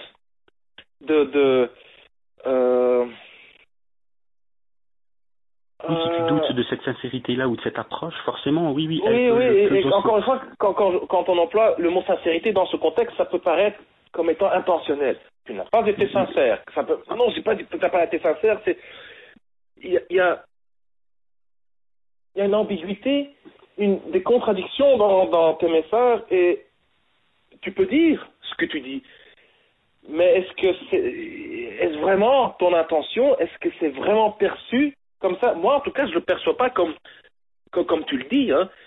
Moi, je constate un certain besoin, un certain attachement. Je te donne le temps et l'espace, mais c'est comme si c'est conditionnel. Genre, ok, tu as besoin de temps, je te le donne, Et quelque part en retour, j'espère qu'avec le temps, tu changeras d'avis. Donc c'est comme une monnaie d'échange quelque part. Bah, elle pensait, ce que tu dis, elle me le disait, hein. Elle pensait elle me disait, oui, peut-être que c'est vrai pour 1 mois, 6 mois, voire 1 an, mais dans 2 ans, peut-être que c'est l'inverse, où tu me demanderas beaucoup plus de temps. Voilà. Maintenant, sincèrement, personne ne peut y répondre. On ne peut pas parler de ce qu'on fera demain. Demain fera le reste, comme on dit. Voilà. Maintenant, je sais que moi, j'ai compris que par mes expériences passées, que se couler l'un à l'autre en permanence, c'est plus démolisseur qu'autre chose. Voilà. Et que quand on sort d'une séparation, d'une rupture, on se refocalise sur soi-même et sur ses passions qu'on délaisse parfois. À tort, et donc il ne faudrait pas s'oublier quand on est dans un couple. Voilà, mais parler dans 2 ans, 5 ans, je serais menteur si je disais non, dans 5 ans je serais pareil. Et je lui disais comme ça, parce que je le pense comme ça. C'est pour ça que je suis vraiment quelqu'un de droit au but, généralement, et assez direct, assez franc. Hein. Quand oui, d'accord. Et je le pense. Quand je dis un mot, je le pense. Quand je fais un geste, je le pense. Voilà, c'est. Maintenant, c'est pas toujours forcément compris comme ça, hein, ça, je le comprends. Je vais te donner un autre exemple. Je te cite. Tu dis, voilà, j'ai rajouté que je ne l'aimais pas, mais que j'aimerais essayer avec elle de créer un avenir ou voir où ça peut nous mener. Moi, en lisant ça, je me dis, ça n'a pas de sens. Écoute, tu lui dis, en fait, je ne t'aime pas, mais j'aimerais essayer avec toi. Attends, ça n'a pas de sens. Tu n'es pas clair dans tes intentions. Tu as raison, c'est pas dit comme ça, c'est pas clair, ou ça peut être compris comme tel. C'est comme si je te disais, Jay, écoute, je le conçois, pardon, mais c'est comme si je te disais, Jay, en fait, je ne te trouve pas sympa, mais je veux bien devenir ton ami. Oui, dit comme équivalent, ça peut être équivalent, effectivement. Maintenant, moi, si je lui avais dit, oui, je t'aime et j'aimerais, voilà, qu'on construise quelque chose ensemble, oui. J'aurais été menteur. Parce que déjà ma première proposition et même venir avec cette rose était purement désintéressée, parce que véritablement quand elle m'a posé la question, il y avait un petit jeu de séduction et qui me plaisait et dans lequel peut-être je me complaisais, parce que c'était comme avoir une petite amie sans être avec quelqu'un. Même si pour moi c'était pas de l'amitié parce que j'en voulais pas, mais ça m'a fait vraiment ouvrir les yeux, je peux pas le dire autrement. C'est comme si on m'enlevait un voile devant les yeux et que j'avais l'évidence, j'ai même envie de dire l'évidente évidence. C'est vraiment à ce moment-là que j'ai compris, voilà, que je risquais de la perdre. Et moi, je le voulais pas. Je voulais qu'elle reste dans ma vie. Mais maintenant, comme je ne crois pas en l'amour, et je pouvais pas lui dire, voilà, dès aujourd'hui, je t'aime. Mais on a des valeurs communes, on a un socle commun, on a une entente et un lien fort, on a des délires vraiment poussés. Donc pourquoi ne pas envisager la suite, de passer à la deuxième marche finalement. Voilà. Et je pense que vraiment elle l'a compris comme ça, puisqu'elle me disait même, j'ai jamais une déclaration aussi belle et aussi sincère. Voilà aussi elle est dans une situation qui la bloque parce que à cause de son passé, elle a envie d'être seule. Voilà, elle le dit comme ça. Là aussi, je ne suis pas tout à fait convaincu de sa sincérité. Non, pas nécessairement de sa sincérité, oui, peut-être oui, mais à quel point est-ce? Je dirais plutôt que c'est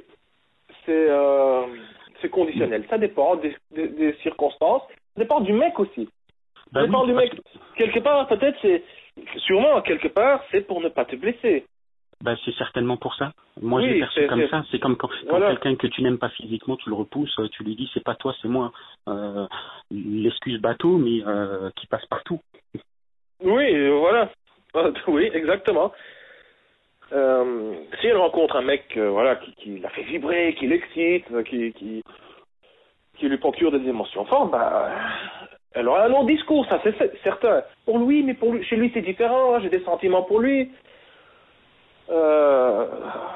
oui, oui, je l'aime, je suis amoureuse d'elle, je l'aime. Voilà, je me donne. Quand j'aime, je me donne. Ah oui, et bien entendu, on connaît ça, quoi. Donc oui, c'est tout simplement pour ne pas te blesser, je pense. Partiellement, oui, mais, peut-être qu'elle a, sûrement, hein, forcément. elle a été traumatisée, oui, mais maintenant, au départ, c'est qu'une part de la vérité.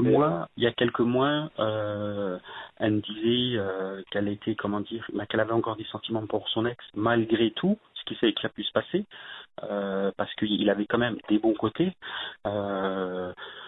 Donc je pense qu'elle n'avait pas encore réellement fait le deuil et que mon histoire arrive un peu trop vite aussi. C'est un peu les deux, mais c'est les circonstances de la vie qui font il faut parfois pas se poser la question et quand tu tombes à vélo, il faut pas attendre une semaine, 2 semaines, mais remonter tout de suite. Après, parfois, c'est une situation qui est différente, donc on peut pas comparer ça à monter sur un vélo, à enfourcher un vélo, mais par contre, à un moment, il faut réessayer et si ça se présente tout de suite, parfois on est prêt à le faire ou à essayer. Parfois, il faut plus de temps. Oui. Mais tout ça, enfin moi, quand j'entends comme ça, mais je le prends peut-être trop à chaud, ton discours, que je reçois bien et ça me heurte pas, hein, je te rassure. Je peux comprendre que on puisse douter de la sincérité des actes, des intentions. Voilà, hein, c'est un mot qui sort de la bouche. On ne le maîtrise plus, donc il nous appartient plus, hein, tout simplement. Donc ça, c'est vraiment même, je respecte même ta sincérité justement. C'est pas toujours évident de dire les choses à des personnes, hein, surtout qu'on ne connaît pas suffisamment. Oui, voilà. Non, je sais faire assez de preuve de recul, mais moi tout ça me laisse finalement comprendre que, enfin, ça me là à chaud, hein, que finalement, je n'ai rien à espérer. Mauvais timing, erreur de ma part. Oui, exactement, oui. Mais ça trop d'investissement, trop d'investissement au début déjà, trop d'investissement dans l'amitié, le soin, la bienveillance et tout ça. Est-ce que après, si tu veux, je vais te donner mes démarches à moi. Oui. Et c'est complètement à l'opposé de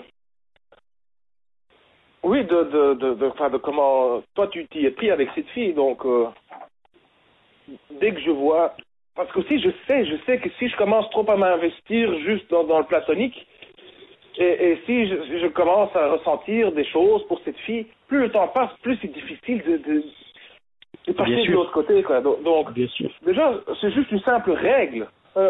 Quand je rencontre une fille qui me plaît, je fonce le plus rapidement possible. J'essaie de conclure le plus rapidement possible. Et quand je dis le plus rapidement possible, c'est au premier encart, quoi. Et bien sûr. c'est pas un hasard que je communique aussi de manière très très claire avec les femmes, mais très claire, pas d'ambiguïté, hein. Donc avec moi, chez moi, dans ma tête aussi, je médite tous les jours, au moins 10 minutes, depuis des années, et ça m'aide à développer ce muscle interne, c'est-à-dire d'y voir plus clair ce qui vient en moi, quelles sont mes pensées, quelles sont mes intentions, quels sont mes sentiments. Et justement, ça m'aide à filtrer, à réduire, je l'espère, j'en ai sûrement encore beaucoup, hein, mais de filtrer, de réduire ces déviations de jugement. Donc, ça augmente ma clarté d'esprit, ça augmente la cohérence de mes messages, la cohérence de mes messages. Maintenant, mes messages, c'est presque un script. C'est presque une routine, quoi, comme on l'appelle dans la communauté de séduction, les routines. J'ai horreur des routines, mais au final, souvent, il y a des messages... Oui, parce que c'est le même mécanisme. Quand je vois une femme qui me plaît, j'essaye de la voir, enfin de la voir intimement, en face à face, un petit café, un bar ou quelque chose comme ça. Oui. Je dévoile tout de suite, physiquement, donc verbalement, non verbalement, j'attaque. Et je lui dis très clairement qu'elle m'attire, je me rapproche d'elle, j'essaie d'amplifier la tension sexuelle, je lui murmure à l'oreille, je flirte avec elle, etc. Et je lui dis très clairement, voici ce que j'ai à te proposer.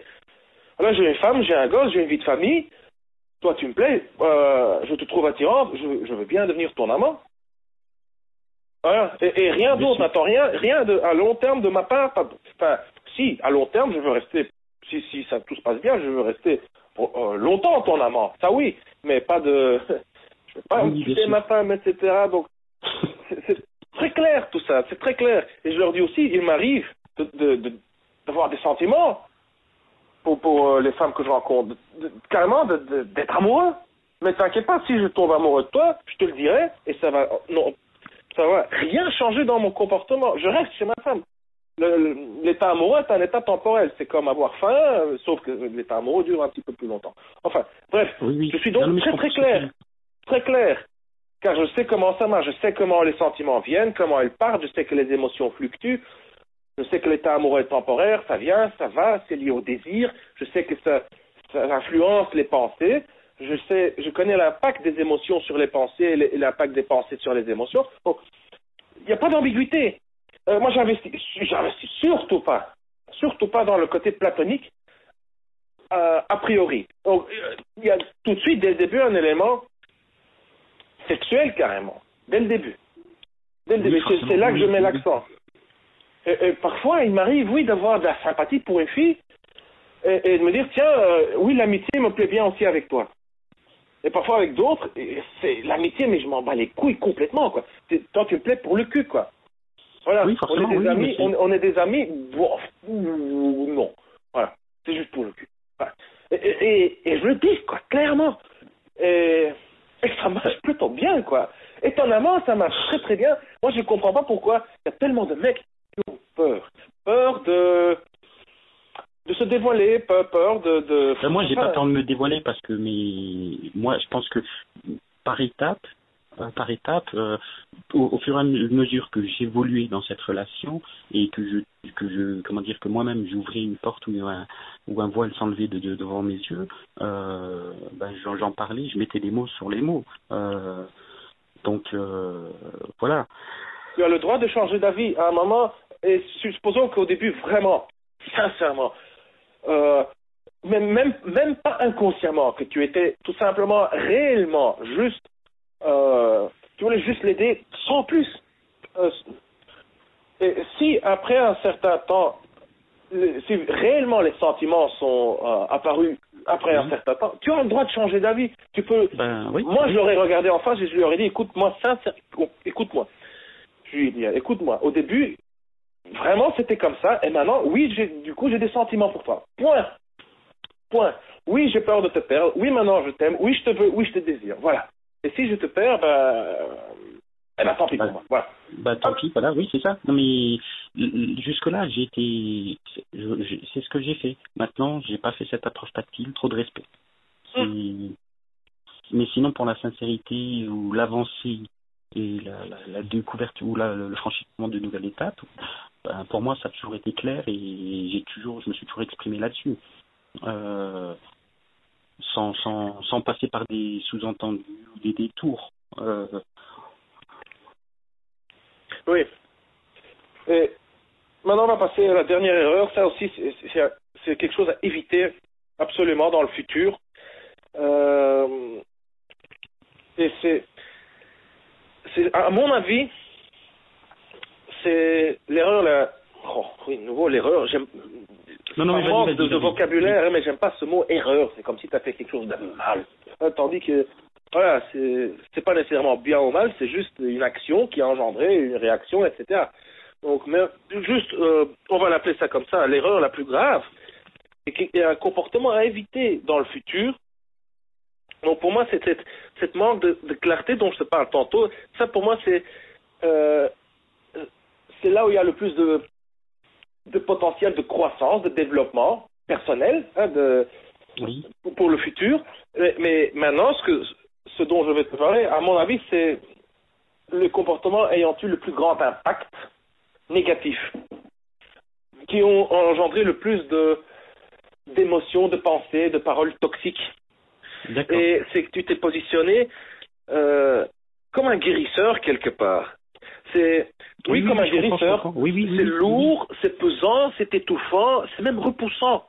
Cela implique qu'il y a quelque chose qui cloche avec elle, qu'elle est malade, qu'elle n'est pas qu'elle sait pas faire et moi oui.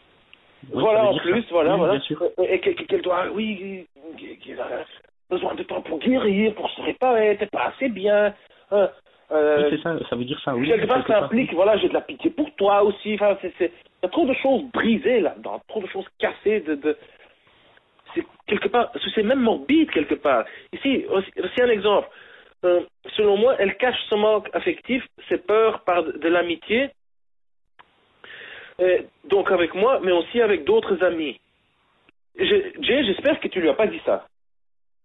Est-ce que tu lui as dit, selon moi, tu caches ce manque affectif, ses peurs par de l'amitié?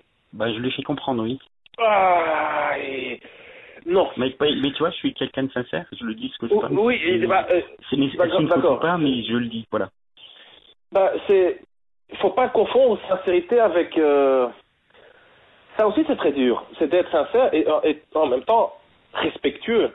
Je vais donner un autre exemple, mais qui n'a, comment dire, il y a une grande différence entre ce que je viens de dire ici, entre ton exemple à toi et l'exemple que je vais te donner. Parfois dans des disputes, je me rappelle, quand j'étais encore à l'université, j'avais une dispute avec une fille, on se faisait chier, quoi, on s'aimait pas, quoi. Mais on devait travailler ensemble pour des devoirs. Et à un moment, elle me dit, ouais, t'es un connard, et elle m'insultait. Elle termine ça par, tu vois, mais au moins, moi, je te le dis en face, au moins, moi, je suis honnête. Écoute, c'est pas en étant, enfin, je veux dire, c'est pas, oui, tu fais que m'insulter, c'est quoi, tu justifies ces insultes en disant, voilà, t'es une paysanne, quoi, voilà, t'es une paysanne mal élevée, et tu justifies ça par de l'honnêteté. Ah, oui. Donc, dans ton exemple, oui, peut-être que c'est sincère, mais ça n'apporte rien, ça n'a pas de valeur ajoutée. Au contraire, oui, ça fait de plus. Oui, c'est très toxique, très destructeur. Imagine que tu es en train de boire un verre avec ton pote, ton meilleur pote, et qu'il te dise, Jay, écoute, à mon avis, tu es en train d'étudier la séduction pour combler un manque affectif.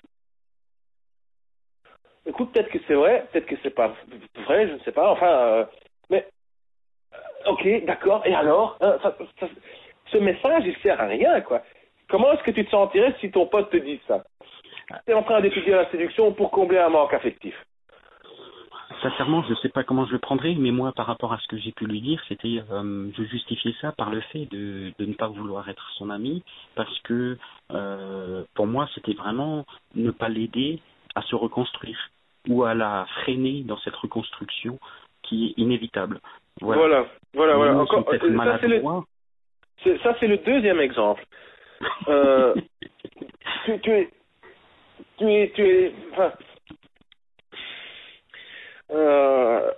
L'aider dans sa reconstruction.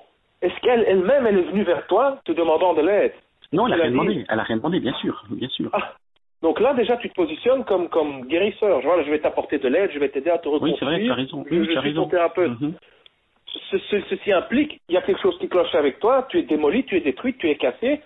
Moi, je suis là comme être supérieur, je t'ai offert moi, j'ai la solution, oui, c'est du moi-je, en fait. Oui, bien sûr. Voilà. Et non, c'est toxique, c'est destructeur. C'est même étouffant. Tu dis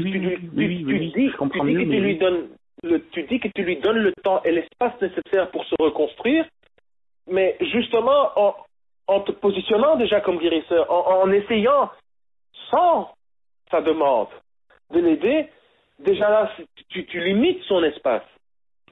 Tu limites son espace. Idéalement, tu n'aurais pas dû intervenir.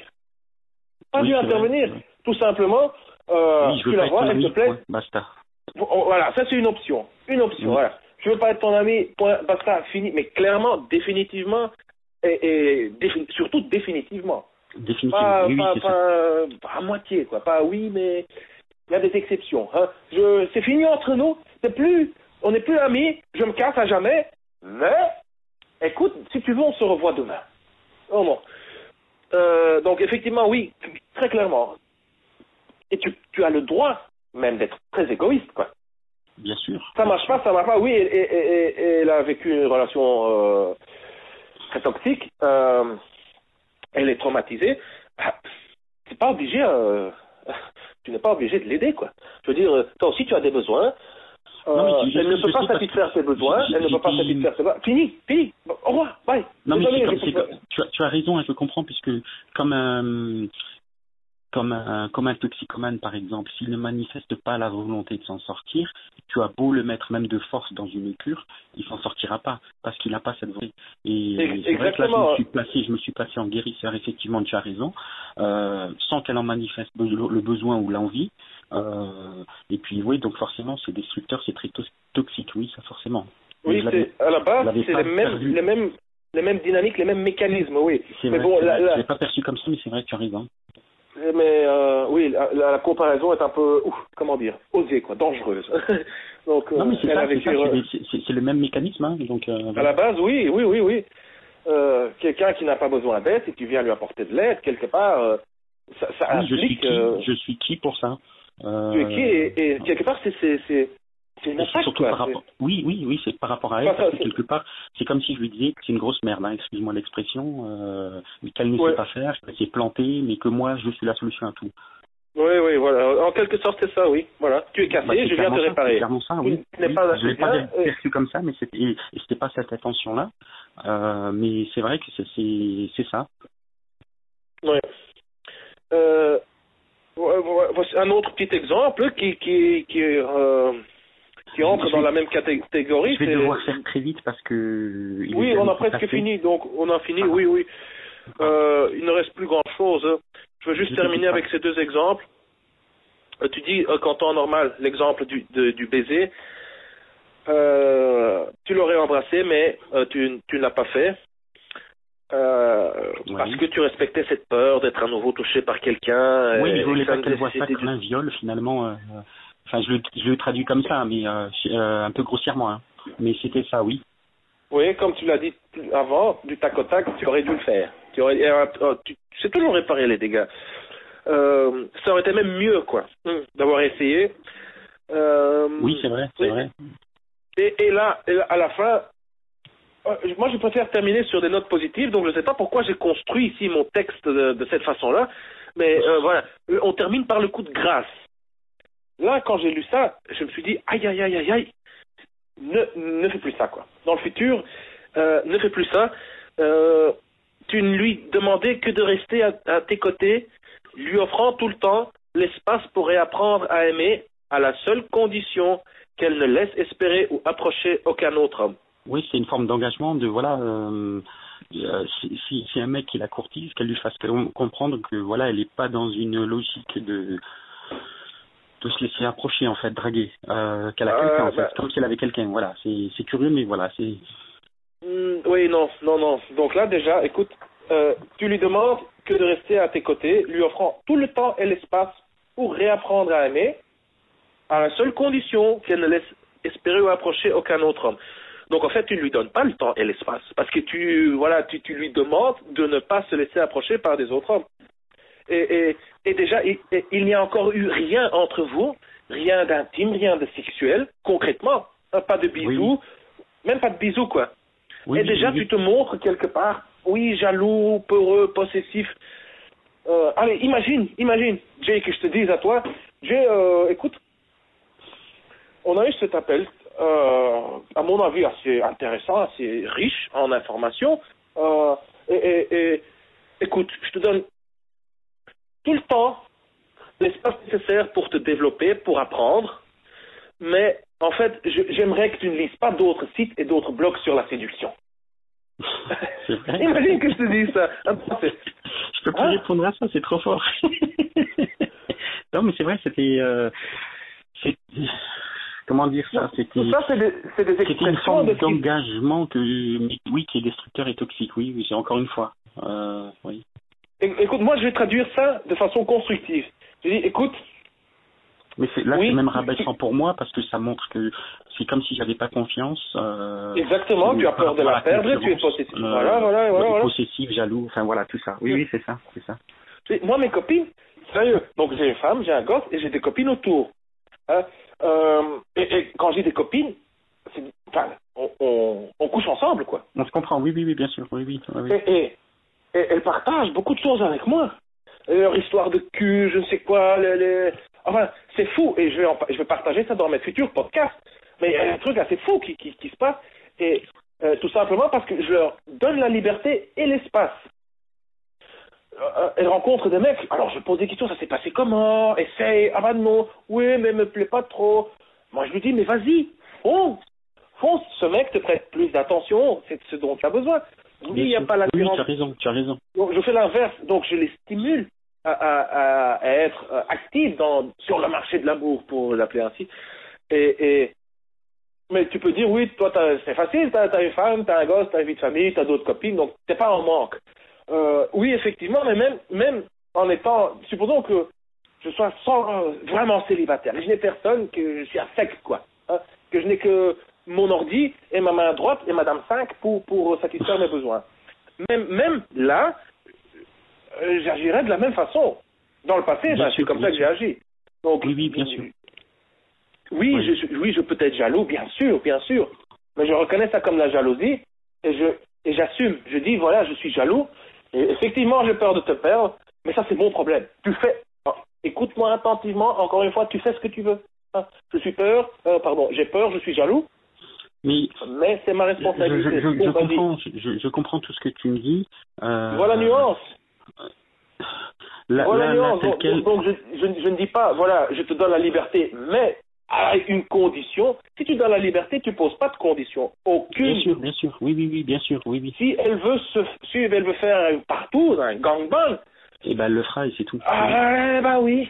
Et si toi, tu dois marcher à côté d'elle dans la rue, main dans la main, avec l'idée des 3, 4, 5 mecs qui lui ont giclé dessus. Bah, écoute, si tu lui as promis la liberté totale, t'as qu'à assumer. Voilà. C'est aussi ça.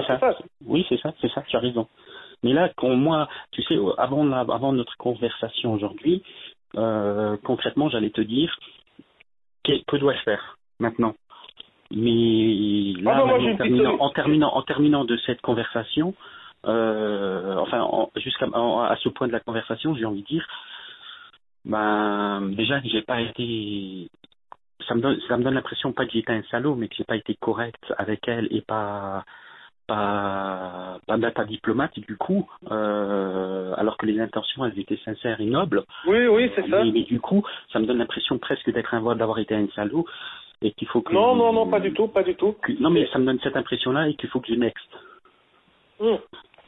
C'est comment te dire, c'est de la maladresse. T'avais vraiment de bonnes intentions et oui, il y a c'est maladroit, c'est ambigu. Oui, forcément. Oui, ça, c'est maladroit, voilà. Compris. Mais t'as pas été un salaud, tu n'es pas mauvais. Conseilles, du coup? Un petit exercice thérapeutique, c'est assez hard comme exercice, mais c'est très très libérateur. Et le but est surtout, oui, c'est cette libération, c'est cette liberté et la confrontation à tes peurs, à ton état. C'est une confrontation interne surtout. C'est assez dur, c'est violent comme exercice. Donc, ce que je te suggère, tu es libre de choisir. C'est juste une suggestion. Hein. Je ne sais pas si tu... Donc, tu fais une liste de tes erreurs, entre guillemets, erreurs. Encore une fois, c'est juste un terme. Hein, oui, bien sûr. Oui. Si tu trouves un synonyme moins fort, avec une connotation moins négative comme ça. Les faux pas, on va appeler ça des faux pas, voilà. Les faux pas. C'est peut-être plus... Oui, d'accord. C'est plus doux et pour moi c'est plus réel quoi, aussi un faux pas qu'une erreur, voilà. Enfin bref. Donc tu fais une liste de tes faux pas. Oui. Sois spécifique en faisant cette liste, sois spécifique et précis dans tes descriptions. Donc quand tu listes les faux pas, avec les exemples, oui. Les exemples concrets, voilà. Et donc tu fais une liste des comportements et non pas des jugements. Donc l'élément numéro 1, j'ai été jaloux et possessif. L'élément numéro 2, j'ai été un salaud. Non, ça c'est pas bon quoi. Tu notes par exemple, faux pas numéro 1, je lui ai demandé de rester à mes côtés, lui offrant tout le temps l'espace pour réapprendre à aimer, à la seule condition qu'elle ne laisse espérer ou approcher aucun autre homme. Ça c'est le faux pas numéro 1. Faux pas numéro 2, faux pas numéro 3, faux pas numéro 4. D'accord. Les exemples, les erreurs concrètes. Oui, et après avoir listé ces éléments, là tu peux éventuellement donner les interprétations, genre voilà, là j'ai je n'ai pas été clair. Là, j'étais contradictoire. Là, j'avais peur. Là, j'étais possessif. Là, je n'étais pas... Enfin, tu vois? Donc, Oui. si tu donnes avant tout les exemples, tu peux les compléter avec les jugements, les interprétations. Ensuite, tu vas la voir. Tu vas la voir et tu lui dis, écoute, j'ai un truc à te dire. Et tu énumères les top 5, les plus grandes faux pas. D'accord. Sans plus. Sans plus.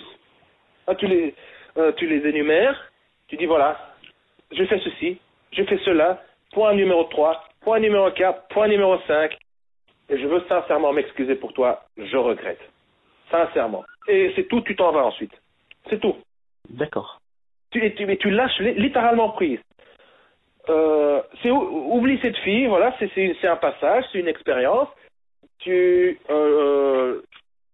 Voilà, c'est de l'apprentissage. Et voilà, c'est tout. Ce n'est pas tu le fais pas pour la séduire, tu ne le fais pas pour faire basculer la balance en sa faveur. Ce n'est pas une technique de séduction, c'est juste une opportunité. Non, mais comme je te l'ai dit, ça me donne l'impression d'avoir été un salaud. Bon, le mot est fort parce que les intentions n'étaient pas telles. Donc effectivement, oui, forcément, ça me donnera forcément envie de lui présenter des excuses parce que ça ne l'a pas forcément aidé. Ça a peut-être même causé du tort en elle et plus qu'avant. Donc là, forcément, oui. Mais comme je te l'ai dit, oui, ça me donne l'impression qu'il faut que je l'annexe. J'ai même envie de dire que j'ai été nexté, que je me suis nexté. C'est plus l'expression correcte, selon moi. Donc oui, ça revient à ta solution, à ta proposition. Hein. Donc voilà, et encore une fois, c'est pas une question de soumission, de perdre le pouvoir, elle qui est le prix. Non, c'est ça, mais t'as vu, hein, avant que tu me le suggères, je t'ai dit que ça me donnait l'impression d'être un salaud et qu'il fallait que je next, donc c'est ta suggestion, effectivement, parce que enfin voilà, oui, je comprends tout ce que j'ai pu faire, c'est faux pas comme tu le dis, plus que des erreurs. Oui, c'est des faux. Et moi aussi, attends. Mais ça a été très toxique et destructeur. Voilà. Oui. Écoute, encore une fois, attends, je l'ai récemment mis dans un de mes articles. La plupart des femmes que j'ai désirées ou que je désire, ou que j'avais envie d'avoir ou de voir, enfin je les ai pas eues, hein. Je les ai pas eues, quoi. C'est là. Oui, mais ça c'est le risque, hein. C'est quand tu dois approcher quelqu'un, parfois ça marche, parfois non. C'est le jeu, hein. Oui, et il m'arrive encore maintenant. Allez, tantôt je te donnais l'exemple de ce que je dis, comment je dis, de manière confiante, bam, direct, amant, maîtresse, vie de famille, je te propose patati et patata. Écoute, récemment j'ai eu un rencard et là pendant ce rencard, attends, j'étais mou, tu peux pas t'imaginer, je me dis mais oh là là, mon vieux, réveille-toi, quoi. Hein, c'était horrible comment je me suis comporté. J'étais une moule, quoi. Oui. J'étais, oui, prudent, doux, mou, enfin... non, horrible. Donc, c'est humain, quoi. Il faut pas... même moi, comme si avec mon site et mon coaching et je sais quoi, mon diplôme en psychologie, et ma femme, mes maîtresses... non, mais personne n'est à l'abri d'une erreur ou d'un faux pas, d'une maladresse. Beaucoup, je remets beaucoup. Mais bien sûr, voilà. Ça nous arrivera encore et encore. Oui, voilà. Forcément. Je vais devoir mettre fin à la conversation. Oui, effectivement, la demi-heure, elle est passée. Elle est plus que passée, donc je te remercie de ce temps énorme que tu m'as accordé. Non, tout le plaisir est pour moi, ça m'a fait plaisir, j'espère que... Le plaisir est sincèrement partagé, parce que, comme je te l'ai dit, hein, ça m'a beaucoup apporté. Je l'espère. Voilà. Puisque avant que tu me le proposes une suggestion, j'en suis arrivé à là de moi-même, hein, enfin, inévitablement, c'est comment dire, c'est... Tu m'as ouvert le chemin, donc j'en suis arrivé là, donc tu as déblayé le chemin, voilà. Après, c'est vrai que ça me laisse impatient parce que j'aurais toujours l'impression qu'il y a une super entente entre elle et moi et que ça restera un gâchis. Maintenant, si ça ne doit pas aboutir, tant pis, voilà. Mais là, c'est vrai que tel quel, on peut plus espérer quelque chose. Tu peux accepter l'amitié à condition que ce soit vraiment avec conviction. Ok, d'accord, je lâche prise, je laisse tomber. C'est comme si tu remets le compteur à zéro. C'est comme si tu effaçais le disque dur. Non, là, sérieusement, non, je ne peux pas, je ne le veux pas. Ça, voilà, en réalité, très difficile à faire, quoi. Non, mais je ne peux pas et je ne veux pas. Je le dis clairement. Pourquoi? Parce que ça n'a jamais été dans mes valeurs. Parce que ça laisse toujours place un moment à un côté ambigu. Et surtout avec tout ce qui s'est passé. Avec tout ce qui s'est passé, forcément, le reste le sera toujours. Je pourrais faire une vanne. Mais vraiment sans arrière-pensée, qu'elle pourrait se dire tiens, il a encore des sentiments pour moi et donc il y aurait peut-être une retenue de sa part ou alors une certaine distance, donc non. Oui. Effectivement, en réalité, c'est beaucoup plus difficile à faire qu'à dire. Donc, voilà. Mais donc, dans ce cas-là, oui,